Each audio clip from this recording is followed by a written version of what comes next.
پچھلے زمانوں میں ہمیں یاد ہے کہ جب محرم کے دن آتے تھے تو ایک ادب ہوتا تھا محرم کا. بڑے چارپائیوں پہ نہیں سوتے تھے، زمین پہ سوتے تھے. گھروں میں سادہ غذائیں پکتی تھیں. ان 10 دنوں میں کوئی اپنے کپڑوں کو استری بھی نہیں کرتا تھا. واقعاً محسوس ہوتا تھا کہ بندہ غم میں ہے. لیکن آج کے دنوں میں وہ چیزیں واقعاً، وہ ادب، وہ تکریم، وہ محرم کے آنے کی تیاریاں ختم ہو چکی ہیں.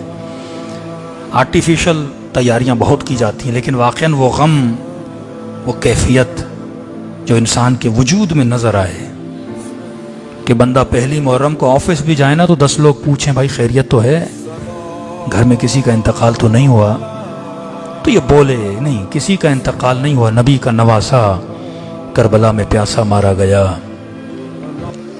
اور یہ بھی نہیں کہ ہمارے بزرگوں نے یہ چیزیں خود سے بنائی، نہیں، واقعاً ملتا ہے سیرت اہل بیت میں.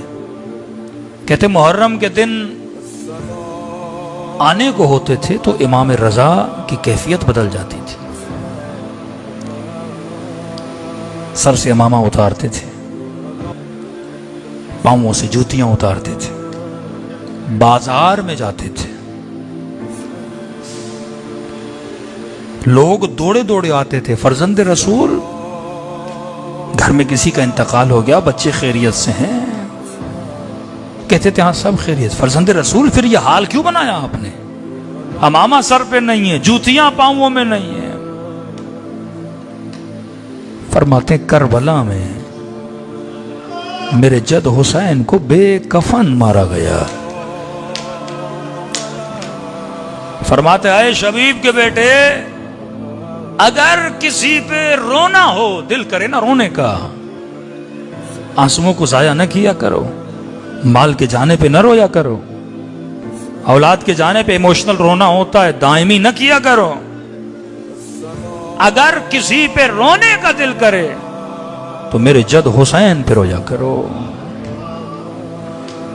پھر اگلا جملہ بڑا سخت تھا. فرمایا ایسے میرے جد کو مارا گیا جیسے اس بیڑ کو ذبح کیا جاتا ہے.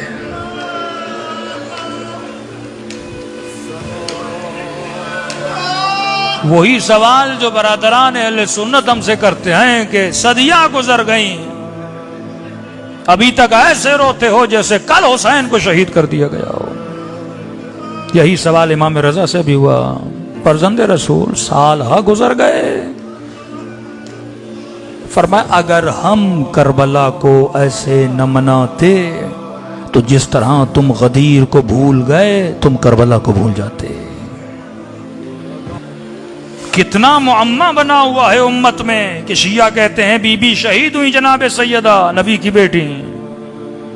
کہتے ہیں نہیں، یہ شیعوں کی بنائی ہوئی کہانیاں ہیں، شہید نہیں ہوئی. کیونکہ اس طریقے سے سیدہ کا غم نہ منایا گیا اس زمانے سے لے کر، لوگ بھول گئے. غدیر کو نہ منایا گیا، لوگ بھول گئے. امام رضا فرماتے ہیں اب کہا کہ حسین کا غم ہم بھولنے نہیں دیں گے.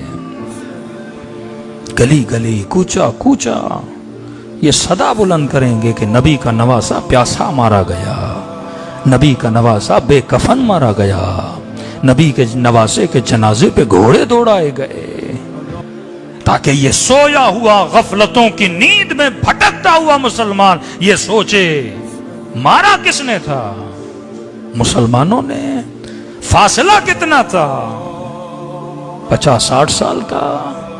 ایسا کیا ہوا کہ امت اتنی مردہ ہو گئی کہ اپنے نبی کے نواسے کو قتل کرنے لگی؟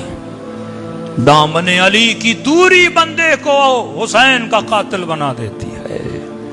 دامن اہل بیت کی دوری انسان کو قاتل معصوم بنا دیتی ہے.